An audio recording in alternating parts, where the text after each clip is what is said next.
Welcome to the WanderLearn podcast. I'm your host, Tapon. In this episode, we have Scott Marshall, who's the CEO of a program that takes students, college students, out to sea. Actually, are you just limited, Scott, to college students, or do you take in other types of students as well? We actually take gap year students and post-grad students as well. Okay. And then at some point, we can also talk about our lifelong learner program that takes adults. Now, we were talking about something that just before we started recording that actually older adults like you and me did something called like card games and bridge and maybe, I don't know, Pictionary and stuff like that millennials have and younger people have never heard of. And yet in your ship, sometimes they have been acquainted with this. And tell us why. The internet is an issue, right? Satellite connection depends on a fairly fixed connection between where you are with your device and where the satellite is. Once you're on a ship, the ability to make a direct connection that's stable is very difficult. And so when our ship is underway and it's rocking side to side and moving up and down, that direct connection is simply less stable. That's number one thing. Can I ask a stupid question though? A lot of people have Wi-Fi on a plane, which is moving much faster than a ship. So obviously they're using different technology there. Yeah, so that plane has a very steady route and is actually relatively stable compared to a ship, right? In its direction and its how it's flowing through the air.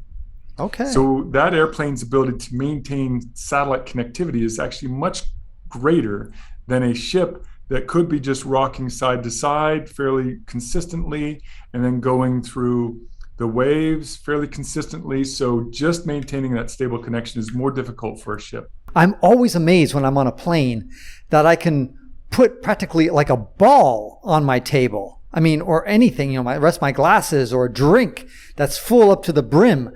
And the drink doesn't even wobble and doesn't spill and it's just sitting there perfectly still as if I were on the ground. I always marvel at that simple thing. And of course, on a ship, you can't do that most of the time. You got it. There are times when clearly we're on glass, right? Just floating through the ocean and so forth. But more often than not, there's going to be movement. Right. And it's subtle, but it's much more than a jetliner. Yeah, it's probably not going to make you seasick. By the way, so just let's give the big view of the people. You're taking students and others on these ships for a way to learn effectively, right? And I'm all about, my podcast is called WanderLearn, and what better marriage than this, which is you're taking students on a wandering voyage to learn. Absolutely. Francis, I'm thrilled to be part of your podcast because I think it's an amazing fit. It is WanderLearn to the essence, to the core. This is what students are doing. They're going to 8 or 10 countries, 4 to 5 to 6 days with each country. Overall, the program is 3.5 months long. About half the time ends up being on the ship and half the time in country. I mean, it is WanderLearn. First of all, let's get the dirty stuff out of the way. What are we talking about price, roughly? For a semester, again, 105 days or so, with 12 to 15 college credits, a college student would expect to pay for room and board and tuition just over $21,000. And then when you add a cabin, that can be from $3,000 to $10,000 more, depending on the cabin they choose. Similar to a cruise model where there's a variety of cabins available, right? And so a cabin versus like a dorm kind of setting where you have, let's say, bunk beds, or how? So a cabin, there's a few singles, there's a lot of doubles, there's a few triples, and very few quads. So in some way, it mirrors a dorm setting. But of course, on the ship, we don't call them dorms. These are cabins, right? And there is that variety. There's interior without the ocean view, and there's exterior with the ocean view. So similar, again, to a cruise model, there's going to be variation in the pricing for those cabins. Are you saying that there's a price where if I can't afford a cabin, or does everybody have to be able to afford a cabin of some sort? Everybody's got to get a cabin. So you start with the room and board and tuition, and you add the cabin based on what you select and the price that fits that cabin. Oh, I see. So the minimum is $3,000. That's for like a quad. Yes, for the cabin. For the cabin added to tuition and room board. So the minimum is close to $25,000. and the maximum is close to 33, depending on the cabin choice. Got it. Okay, so 25 to 33,000 for a 3-month-ish, a little bit more than 3 months actually, educational experience and travel experience, all inclusive, if you will. And of course, there you get your food, you get all the. Do you also get the visas and things like that, or do you need visas? Do you go to places where you don't need visas? So you are an amazing traveler. So you understand that some countries have different relationships with other countries. So depending on the passport you hold, there may be a visa requirement, there may not be. Right. For a U.S. passport holder going to some European countries, they won't need to get the Schengen visa.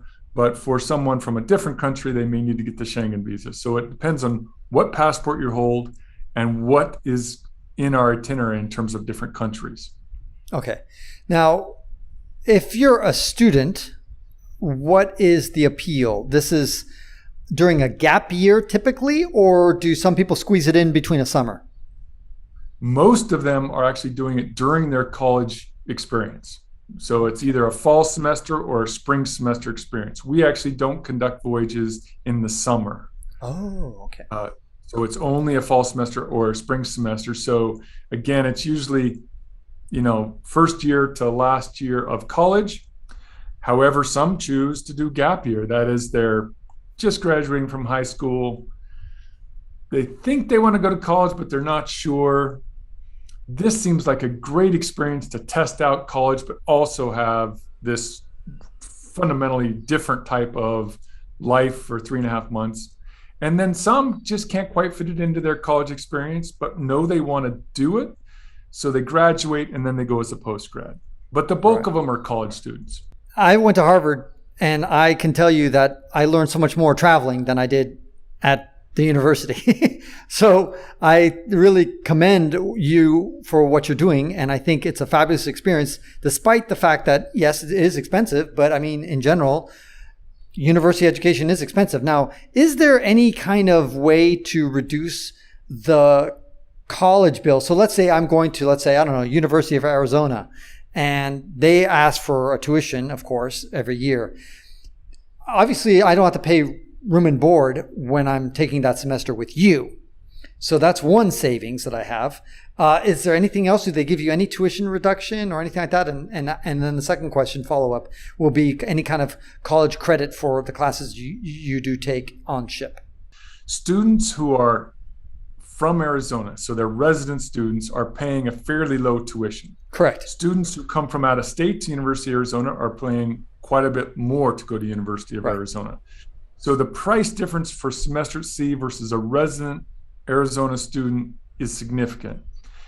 The price difference from an out-of-state student going to University of Arizona versus semester C is not that significant. So that's important to keep in mind. Agreed. Second thing. And by the way, what you just said applies to any public, private school system. I mean, not just University of Arizona, obviously. You got it. And then, yes, someone who's going to a private school, there's a lot of examples. Actually, our cost is comparable and sometimes less than that private school experience. Right. So the second piece is, how do you afford it if you can't afford all of it on your own? So they're probably getting financial aid at their own institution. Most of the institutions we work with allow the student to apply that financial aid to their semester C experience. So that's the first thing. That's huge. Second, we actually have scholarships and financial aid available as well. So we have a lot of philanthropists who have committed funds to us so that we can give scholarships to students. And we also provide tuition discounts based on need. So we actually get a number of students who have what's called an estimated family contribution that's fairly low. The EFC is what's used in college terms, right? Estimated family contribution. So there's a lot of ways to afford it. Got it. Okay. And then what about credit for whatever I learned? Do I get any college credit at all? Absolutely. So our partner here is Colorado State University. It's quite funny because people say, why is semester C located at the foothills of the Rocky Mountain? Right. That seems very strange. Well, In a landlocked state. Exactly. We can run this program from many locations. It's really about the academic partner. And our academic partner is this amazing university just located to the north of me, Colorado State University. All courses are CSU courses that are offered on the ship. So students who are from University of Arizona or from Elon University or from Florida International, they get Colorado State University's transcripted and transferred back to their home university. That works really well. What is the typical curriculum? Let's say, is it better suited for somebody who is near the end of their college or near the beginning when they don't know what the hell they're doing? What do you suggest? Actually, we offer, in university terms, we offer 100, 200, 300, and 400 level courses. So we offer courses that fit just about any major. The exceptions would include those who are very lab-based during their major, because we don't have biology labs, we don't have mechanical engineering labs. So those who are going into the last 2 years of those types of majors would not be able to take this program. But we offer psychology, anthropology, history, art, business classes like marketing, and so forth. So we offer a broad spectrum of courses to meet as many needs as we can for students, wherever they are in their college journey. Okay. And how long have you been at this? So the history of this program actually goes back to 1963, over 50 years.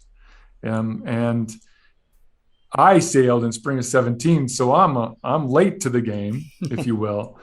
But the history, again, going back to 1963, we still hold to the purpose of the original founders, and that is, we know, as you stated, that outside of the classroom experience can be the most impactful, life-changing type of experience that anybody, anywhere in their life, can have.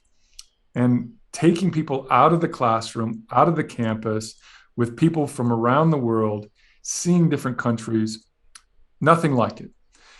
So we hold to that purpose for over 50 years. How is Elon Musk, who's coming up with Starlink, which is a collection of satellites aimed to give satellite internet connectivity anywhere on the planet, including, of course, the sea, will that potentially either enhance or disrupt the learning experience that you have on the ship? It'll do both. So absolutely, if our faculty are able to download material just in time with great ease, that enables them to continue to iterate their curriculum as they're traveling and improve the quality of the instruction. If students are able to have cloud-based services for learning, I think that will enhance the learning experience. On the other hand, if it also invites students to be checking their TikTok and Instagram, whatever the current social media is, and not engaging in the community, I think that will be a loss. Because the most impactful part of the learning experience is the reflection period that they have with others along the voyage. That is, They go into the classroom on the ship, they learn whatever it is, art, history, marketing, philosophy. They go into these countries, they use that knowledge to really experience that country. They get back on the ship and they talk to their peers, they talk to their faculty members. If they get back on the ship and stare at their TikTok and don't engage in those conversations, then the learning may be degraded a bit. But there's also the benefit of what else can I get to enhance what I'm learning. But there is connectivity today even, but it's just slow and inconsistent to the point of annoyance that I imagine people will say, okay, I'll just download my emails and check them offline or something like that, maybe. Yeah, and when I sailed in spring 17, I was able to download material. I got up early in the morning when there were a few others awake, and I was able to download material, and you can still get email and send email. It is a fixed bandwidth going onto the ship. And so everybody who logs on, then if everybody wants to watch YouTube and Netflix at the same time, it's going to slow to a crawl, and everybody will be like, okay, this is not working. Streaming is really not an option. Streaming Right. doesn't happen. Right. Yeah. And then a lot of very young people say, if I can't stream, you might as well not have internet.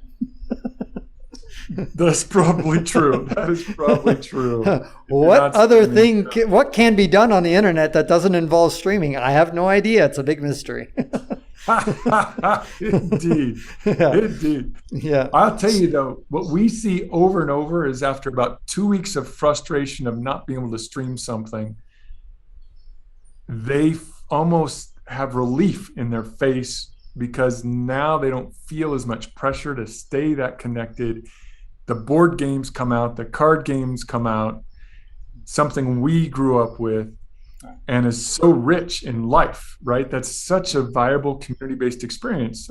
We still see alumni who talk about sitting in the space and playing whatever board game it was, Monopoly or Life, these childhood games that actually can be fun as adults. Right. What about the teachers? Are they coming from the Colorado, or are they coming from all sorts of different institutions? So we bring in 25 to 27 faculty each voyage, and they come from across the United States and even internationally. About 4 come from Colorado State, and the remaining come from, again, universities all over the country and internationally. So it's a really rich environment in that respect, that we get to track the very best in their disciplines who bring their passion for their discipline onto the ship. And again, that's one of the beautiful things. I was actually not at Colorado State when I sailed as a faculty member. And obviously it had a big impact on me that I ended up coming here. And I actually have faculty friends from around the country because of this kind of experience. Wow, that's fabulous. Now, what would you tell me as far as the total population on the boat at any given moment? What are we looking at? Yeah. So we can start at the very top. You're probably familiar with this in terms of ships. There's something called life-saving capacity. That's the maximum number of individuals that can be on a ship at any one time based on lifeboat capacity, right? And that's 807. Then you take away the officers and crew, that's just over 180. And then we add faculty and staff, about 50 to 60. And then you add in your paying passengers, which includes our college students and our lifelong learners. So paying passengers, we max out at 600. Usually we have anywhere between 500 and 600 of these students and lifelong learners. Okay, great. And the lifelong learners, everybody's a cohort together. In other words, you don't have a ship that's only for lifelong learners, correct? You kind of mix people up. That's right. Okay. And then they break up into smaller sections, obviously, to take their specific classes that they're interested in. And then That's right. Our average class size is about, I'm sorry, go ahead. No, average class size is? About 23. Okay. And then from there, they go on to do some field trips constantly whenever you come to port, I imagine. That's exactly right. So every course the student's taking has what we call a field class. That's a one-day experience in one country. And so students will have to do 3 or 4 of those field classes over their voyage, depending on how many courses they took. And they'll also be able to sign up for field programs that we design. So that's the second option. And then after that, they get to design their own experiences in country. So there's all types of learning opportunities when they go into each country. What areas do you like to hit, geographic areas? Our upcoming voyage in spring is focused primarily in Europe. That's a bit unusual for us. Usually we would go and hit at least 3 continents, Europe, Africa, and Asia, if we could call that a continent, because we also do the subcontinent of India most often. And we'll return to that route in fall of 22 and spring of 23. But for spring of 22, we're really focusing on the European region. That's where our vaccination rates are highest, infection rates are lowest, and we know we have all the right protocols to ensure a very safe voyage.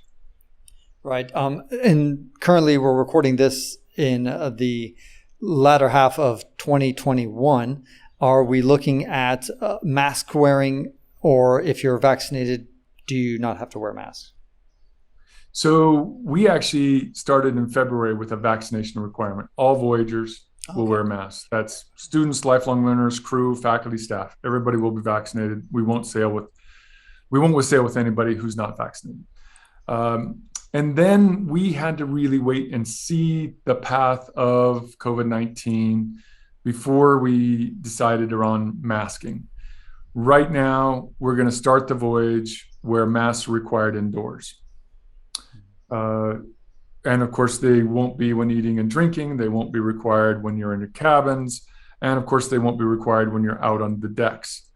But when someone is transiting between a dining hall and their cabin, or between a cabin and a classroom, they'll need to wear a mask. Okay.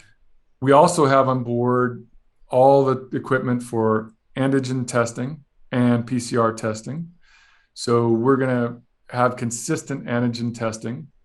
And then if there's a positive case, we'll do 2 follow-up PCR tests. So we have it all situated so we ensure the safety of everybody. Yeah, by the year 2022, when anybody who's listening to this considering to join in, probably my guess is that the mask requirement will be relaxed quite a bit. And also we have to remember that college students are the least affected so far for the variants that we've seen, that they tend to fare well. So it's a very low risk environment. It's ironic because, of course, the whole COVID thing really got onto the mainstream when ships were infected, but usually those were cruise liners targeting more older populations, and they're the ones who kind of are most vulnerable. If you're obese or old, you're kind of screwed. You got it. So you made a couple key points there. The media really focused on a couple cases that were tragic in their circumstance in the cruise industry. And it was early in the pandemic, so there was a lot to learn from that. The second thing is the cruise industry is one of the highest regulated industries in the world, particularly when it comes to sanitation. So we are actually under very strict guidelines. The handrails, any surface is cleaned consistently throughout every day. Third, I would say that, to your point, the impact on people most significantly is of the older age, unvaccinated with comorbidities. So that's where we've seen the highest hospitalization rates and mortality rates. I think added to the comorbidity, one comorbidity is just being fat. That's a comorbidity right there. Hate to say it, but that's the way it is. So I mean, people have to understand that travel in itself is risk. If you're afraid of risk, stay home and lock your doors. If you want to go out travel, and one of the things I always encourage people is find whatever your comfort zone is and try to inch just a little bit beyond that. So if for you, it's exotic to go to Vietnam, well then, think about going to Kazakhstan maybe, or going to, I don't know, Iran.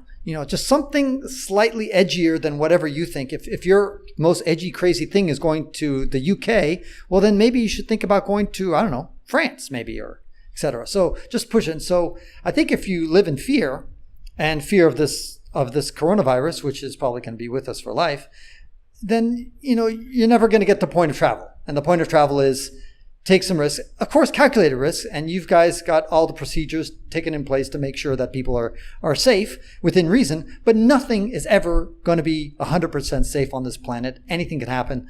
And so, don't think about this too much, in case those of you who are listening to this and worried about all these things. I think the best thing of all is just to get out there. Yeah, I couldn't agree more. Let's go back to that perceived risk point you made first. If you look at the data, the true data, it's more dangerous for me to get in my car and go on the freeway, north-south freeway here, than it is for me to travel with a vaccine in my body. It is but that's the way, because look at the way you drive. I mean, it's terrible. So I mean, that's the real problem. I mean, that's what your wife tells me. So I don't know. Yeah, it could be more about me. Yes, it could be. Well, when I drive, I'm totally safe, man. But I hear your point. It could yes. be about me, and it could be about the data. The data make it clear that freeway just east of me is more dangerous than it is to go travel in most environments. So that perceived risk, we have to get a handle on it, right? And the second thing I would add to what you said is there's safe risk, and then there's just curiosity, right? This fundamental curiosity that I just believe in, and it's life-changing once you're able to say, yes, I'm curious, how do I exercise that a little bit? And actually, again, exercising a little bit, do it safely, but take it another step. And I'll tell you, there's no safer place than to be on a ship, in my opinion. I mean, it is the technology now. We can steer around any storm. We can take a right turn when we need to take a right turn, or a left turn away from any situation that seems unsafe. So actually, it is a very safe environment. Let me end with trying to understand, for those people who are not students listening to this, and majority of my audience probably is not a college student, so the lifelong learner category, give them the pitch as to, I imagine the costs are roughly the same, $25,000 to $33,000 for about 100 something days. And what's in it for them? Why do it, and what can they learn? Yeah. So the first thing I would say to that audience is, this is not a cruise. If you love cruising, this may be interesting to you because you like to be on ships. But if you like casinos and quick stops in a port to pick up a trinket, this isn't for you. If you like to learn, if you like to experience that learning environment, this is for you. This is probably the best environment for you, because you'll be in a community of learners for 105 days in what is one of the most optimal learning environments you can imagine. You can audit classes. So it could be in an area that you're really interested in, or it could be some just new topic, astronomy, oceanography, marine ecology. Oh, I've never really studied that, but now I can audit this class and dig into it and then go stare out at the ocean. How cool is that, right? And then you get to sit at every meal with different college students and your peers of age and talk about those topics and get to know them. What I do know is lifelong learners suddenly form lifelong friends as a consequence of going on the voyage, because it's such a unique learning experience. People who work at Google or Intel or Nike that are taking sabbatical, bring your spouse and your 3 kids and go on this adventure. Life-changing. Those who are reaching retirement and want to stretch themselves and experience the world, this is the one. You got to step out and take this adventure. And one more thing I'll add that you did not mention, which is I just think there's a value of having intergenerational communication. And so you've got people who are going to be much younger than you, in their 20s. And usually people, let's say you're in your 50s, the younger generation, even if you have kids of that age, they're usually incomprehensible to you. And so by just hanging out with them, this might help you understand that generation. And then, by the way, they might actually understand you too. Why the hell are you so crotchety? You got it. That multi-generational environment is so cool. From someone who's 50s, 60s, we even have people in their 80s going, sitting down with a 19 or 20-year-old at dinner and talking about whatever happened in class or whatever was off the ship, be it flying fish or dolphins or whatever happened in the most recent port.